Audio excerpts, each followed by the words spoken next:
Hello guys, welcome back to my YouTube channel. आशा है कि आप सभी काफ़ी अच्छे होंगे और अपने एग्ज़ाम की तैयारी आप सभी काफ़ी अच्छे से कर रहे होंगे। आज का ये वीडियो बहुत ही ज़्यादा इम्पॉर्टेंट है। अगर आप किसी भी प्रतियोगी एग्ज़ाम की प्रिपरेशन करते हैं तो आप इस वीडियो को देख सकते हैं और देखने के साथ साथ अपने यार दोस्त मित्र को भी शेयर कर सकते हैं। आज की इस वीडियो में 29 अक्टूबर 2025 के दिन का जो भी इम्पॉर्टेंट करंट अफेयर्स है, जहाँ से एग्ज़ाम में प्रश्न पूछे जाने की संभावनाएं बनती हैं, उन प्रश्नों को आज की इस वीडियो में कवर करेंगे। तो कंप्लीट वीडियो आपके लिए बहुत ही ज़्यादा इम्पॉर्टेंट रहने वाला है। आप इस वीडियो को अंत तक ज़रूर देखिएगा और देखने के साथ साथ अपने यार दोस्त मित्र को भी शेयर कीजिएगा। वीडियो में आगे बढ़ने से पहले आप सभी को बता दें कि अगर आपको इस वीडियो का पीडीएफ चाहिए तो हमें कमेंट बॉक्स में बता सकते हैं, जिससे आपका रिवीजन हो सके। तो चलिए पहला प्रश्न देखते हैं। एक बार हम वीडियो का फॉर्मेट देख लेते हैं। पहले इंपॉर्टेंट डे और थीम देखेंगे, यानी कि आज के दिन कोई इंपॉर्टेंट डे मनाया जाता है जो कि एग्जाम में पूछा जा सकता है, तो उसको कवर करेंगे। इसके बाद नेशनल और इंटरनेशनल अफेयर देखेंगे। अगर स्पोर्ट जगत से कोई इंपॉर्टेंट प्रश्न बनता है जो कि एग्जाम में पूछा जा सकता है, तो उसको भी आज के इस वीडियो में कवर करने वाले हैं। तो कंप्लीट वीडियो आपके लिए बहुत ही ज़्यादा इंपॉर्टेंट रहने वाला है। आप इस वीडियो को अंत तक जरूर देखिएगा। तो चलिए पहला प्रश्न देखते हैं। पहला प्रश्न ये है कि हाल ही में किस राज्य सरकार ने देसी गायों को राजमाता गौ माता घोषित किया है। इसमें आपको उस राज्य सरकार का नाम बताना है जिसने देसी गायों को राजमाता गौ माता घोषित किया है। पहला ऑप्शन है झारखंड, बी ऑप्शन है बिहार, सी ऑप्शन है महाराष्ट्र, डी ऑप्शन है कर्नाटक। तो आपको याद रखना है कि देसी गायों को राज्य माता गौ माता ये महाराष्ट्र सरकार के द्वारा किया गया इलेक्शन के पहले। तो आपको याद रखना है कि एकनाथ शिंदे की अध्यक्षता में कैबिनेट द्वारा राज्य चुनाव से पहले देसी गायों को राजमाता गौ माता घोषित किया गया। तो किस राज्य सरकार के द्वारा? तो ये आपका महाराष्ट्र राज्य सरकार के द्वारा घोषित किया गया। सी ऑप्शन सही है। चलिए आगे बढ़ते हैं, अगला प्रश्न देखते हैं। हाल ही में भारत के प्रधानमंत्री ने बंजारा विरासत म्यूजियम का उद्घाटन किस राज्य में किया। इसमें आपको बताना है कि बंजारा विरासत म्यूजियम का यानी संग्रहालय का उद्घाटन किस राज्य में हमारे देश के प्रधानमंत्री नरेंद्र मोदी जी ने किया है। पहला ऑप्शन है ओडिशा, बी ऑप्शन है महाराष्ट्र, सी ऑप्शन है कर्नाटक, डी ऑप्शन है मध्य प्रदेश। तो आपको याद रखना है कि महाराष्ट्र राज्य के वासिम जिले के पोहर देवी में बंजारा विरासत म्यूजियम का उद्घाटन हमारे देश के प्रधानमंत्री जी के द्वारा किया गया है। तो कहाँ पर किया गया है आपको याद रखना है, महाराष्ट्र में, यानी कि बी ऑप्शन सही है। यहाँ पर बंजारा विरासत संग्रहालय का उद्घाटन किया गया है, वाशिम जिले में किया गया है। तो आप याद रखेंगे बी ऑप्शन सही है। चलिए आगे बढ़ते हैं और अगला प्रश्न देखते हैं। बीच जो रहस्यमय मलबों की खोज के कारण खबरों में था, किस देश में स्थित है। आपको इसमें बताना है उस देश का नाम जहां पर कूजी बीच स्थित है। पहला ऑप्शन है इंडोनेशिया, बी ऑप्शन है रूस, सी ऑप्शन है ऑस्ट्रेलिया और डी ऑप्शन है भारत। तो कूजी बीच जो है ये ऑस्ट्रेलिया देश में स्थित है और 2024 में अक्टूबर के महीनों में रहस्यमय गेंद के आकार के मलबों के कारण मिला था, जो संभवतः टार जो है वाल्स थे, और ये टार वाल्स तेल रिसाव के कारण बने थे, जिसमें तेल, समुद्री जल, रेत और अन्य मलबे मिलकर एक कठोर पदार्थ बन गए थे, जिसके कारण कूजी बीच जो है ये काफ़ी न्यूज़ में था। तो आप याद रखेंगे ये स्थित है ऑस्ट्रेलिया में, यानी कि सी ऑप्शन सही है। चलिए आगे बढ़ते हैं और अगला प्रश्न देखते हैं। यर्श मिसाइल जिसे हाल ही में खबरों में देखा गया था, किस देश के द्वारा विकसित की गई है। इसमें आपको यर्श मिसाइल के बारे में बताना है, जो कि एक परमाणु अंतर्द्वीपीय बैलिस्टिक मिसाइल है, जिसे आधिकारिक तौर पर RS-24 यर्स के नाम से जाना जाता है। ये किस देश के द्वारा विकसित किया गया है। पहला ऑप्शन है यूक्रेन, बी ऑप्शन है रूस, सी ऑप्शन है फ्रांस, डी ऑप्शन है भारत।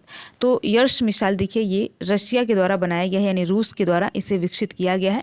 तो बी ऑप्शन सही है, आप याद रखेंगे।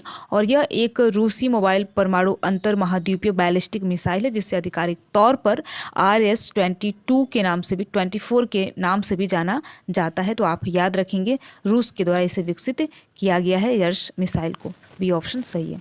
आगे बढ़ते हैं, अगला प्रश्न देखते हैं। हाल ही में किस भारतीय संस्थान में जनरेटिव AI केंद्र की स्थापना का प्रस्ताव किया गया है। इसमें आपको ये बताना है कि किस भारतीय संस्थान के द्वारा जनरेटिव AI केंद्र की स्थापना का प्रस्ताव किया गया है।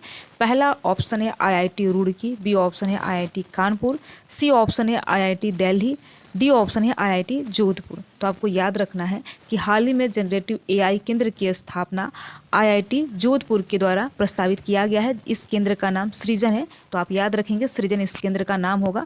और किस संस्थान के द्वारा, तो डी ऑप्शन सही है, यानी आईआईटी जोधपुर के द्वारा जनरेटिव एआई केंद्र की स्थापना का प्रस्ताव दिया गया है जोधपुर, आप याद रखेंगे, यानी आईआईटी जोधपुर, डी ऑप्शन सही है। आगे बढ़ते हैं और अगला प्रश्न देखते हैं। गिरनार वन्यजीव अभ्यारण्य किस राज्य में स्थित है? मुझे उम्मीद है कि आप में से सभी लगभग कैंडिडेट को इसका आंसर आता होगा। गिरनार वन्यजीव अभ्यारण्य किस राज्य में स्थित है? पहला ऑप्शन है राजस्थान, बी ऑप्शन है उत्तराखंड, सी ऑप्शन है मध्य प्रदेश और डी ऑप्शन है गुजरात। तो आपने नाम सुना होगा, गिरनार वन्यजीव अभ्यारण्य जो है ये गुजरात राज्य में स्थित है। यह जूनागढ़ जिले के गिरनार पहाड़ियों के आसपास फैला हुआ है और एशियाई शेरों के सहित कई प्रजातियों के लिए ये महत्वपूर्ण एक आवास है। गिरनार वन्यजीव अभ्यारण्य गुजरात में स्थित है। तो जी से आप याद रखेंगे, जी से गिरनार, जी से गुजरात, यानी कि डी ऑप्शन सही है। आगे बढ़ते हैं, अगला प्रश्न देखते हैं। हाल ही में सऊदी अरब और ईरान ने किस जल निकाय में संयुक्त नौसेना अभ्यास किया है?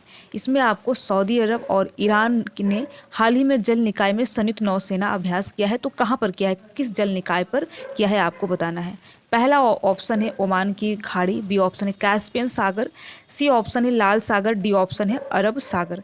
तो देखिए हाल ही में सऊदी अरब और ईरान ने ओमान की खाड़ी यानी गल्फ ऑफ ओमान में संयुक्त नौसैनिक अभ्यास किया है और इस जल निकाय को मकरान की खाड़ी भी कहा जाता है। तो आप याद रखेंगे, इस जल निकाय को मकरान की खाड़ी भी कहा जाता है।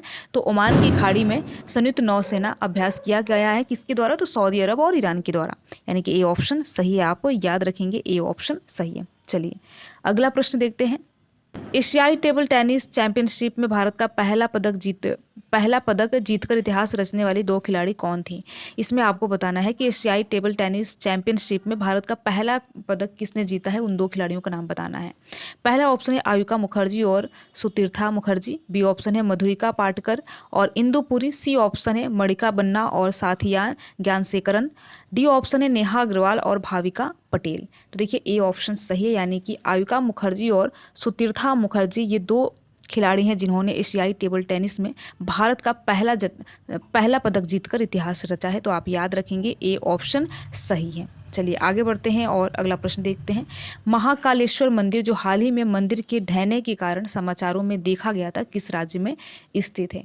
इसमें आपको ये बताना है कि महाकालेश्वर मंदिर किस राज्य में स्थित है, जो रिसेंटली काफ़ी न्यूज़ में रहा है। और क्यों न्यूज़ में रहा है? मंदिर के ढहने के कारण 2 लोगों की मृत्यु हो गई, इसलिए काफ़ी न्यूज़ में था। पहला ऑप्शन है उत्तर प्रदेश, बी ऑप्शन है कर्नाटका, सी ऑप्शन है तमिलनाडु और डी ऑप्शन है मध्य प्रदेश। तो आपको महाकालेश्वर मंदिर के बारे में बताना है किस राज्य में स्थित है। तो देखिए आपको याद रखना है, महाकालेश्वर मंदिर मध्य प्रदेश राज्य में स्थित है। और हाल ही में भारी बारिश के कारण उज्जैन में महाकाल मंदिर के पास एक सीमा दीवार गिरने की घटना सामने आई, जिसमें 2 लोगों की मृत्यु हो गई, जिस कारण काफ़ी न्यूज़ में था। तो महाकालेश्वर मंदिर कहाँ पर है? तो ये मध्य प्रदेश में है। आप एम से याद रखेंगे, एम से महाकालेश्वर और एम से मध्य प्रदेश, यानी कि डी ऑप्शन सही है। चलिए आगे बढ़ते हैं और अगला प्रश्न देखते हैं। मिशन अमृत सरोवर का मुख्य उद्देश्य क्या है? इसमें आपको मिशन अमृत सरोवर के मुख्य उद्देश्य के बारे में बताना है कि किस उद्देश्य से इस योजना को शुरू किया गया था। पहला ऑप्शन है ड्रिप सिंचाई को बढ़ावा देना, बी ऑप्शन है ग्रामीण क्षेत्रों में जल संकट का समाधान करना, सी ऑप्शन है नदी शहरों में पर्यटन बढ़ाना, डी ऑप्शन है इनमें से कोई नहीं। तो आपको मिशन अमृत सरोवर के बारे में बताना है कि इसका मुख्य उद्देश्य क्या है। तो देखिए ग्रामीण क्षेत्रों में जल संकट का समाधान करने के लिए मिशन अमृत सरोवर को लागू किया गया था। तो आप याद रखेंगे, मिशन अमृत सरोवर का मुख्य उद्देश्य देश के हर जिले में कम से कम 75 अमृत सरोवर का निर्माण या पुनर्द्वार करना था, ताकि ग्रामीण क्षेत्रों में जल संकट दूर किया जा सके और जल संरक्षण को बढ़ावा दिया जा सके। तो आप याद रखेंगे, मिशन अमृत सरोवर का उद्देश्य ग्रामीण क्षेत्रों में जल संकट का समाधान करना था। तो यानी कि बी ऑप्शन सही है। चलिए आगे बढ़ते हैं और अगला प्रश्न देखते हैं। हिंगोट युद्ध का त्यौहार किस राज्य में से संबंधित है? इसमें आपको हिंगोट युद्ध का त्यौहार बताना है किस राज्य से संबंधित है। पहला ऑप्शन है गुजरात, बी ऑप्शन है राजस्थान, सी ऑप्शन है मध्य प्रदेश, डी ऑप्शन है महाराष्ट्र। तो हिंगोट युद्ध का जो त्यौहार है ये मध्य प्रदेश राज्य से संबंधित है और ये पारंपरिक त्यौहार है जो कि मध्य प्रदेश के इंदौर जिले के गौतमपुरा कस्बे में हर साल दिवाली के बाद सेलिब्रेट किया जाता है। तो आपको याद रखना है, हिंगोट युद्ध का त्यौहार जो है ये मध्य प्रदेश राज्य से संबंधित है, यानी कि सी ऑप्शन सही है। ठीक है। तो देखिए कुल मिलाकर हमने 10 मोस्ट इंपॉर्टेंट प्रश्न देखा और ये वे प्रश्न हैं जहाँ से एग्जाम में प्रश्न पूछे जाने की भी संभावनाएं बनती हैं। तो अगर आप किसी भी एग्जाम की प्रिपरेशन कर रहे हो या फिर अगर आपका हाल ही फिलहाल कोई भी एग्जाम हो तो आप वीडियो को बिल्कुल भी मिस मत कीजिएगा। डेली वीडियो आप करंट अफेयर्स का जरूर देखिएगा, निश्चित तौर पर इससे आपको जरूर फायदा होगा। वीडियो में लास्ट तक बने रहने के लिए आप सभी का बहुत बहुत धन्यवाद। अगर आपको ये वीडियो अच्छा लगा हो तो वीडियो को आप लाइक कर सकते हैं और लाइक करने के साथ साथ अपने यार दोस्त मित्र को भी शेयर कर सकते हैं। Thank you.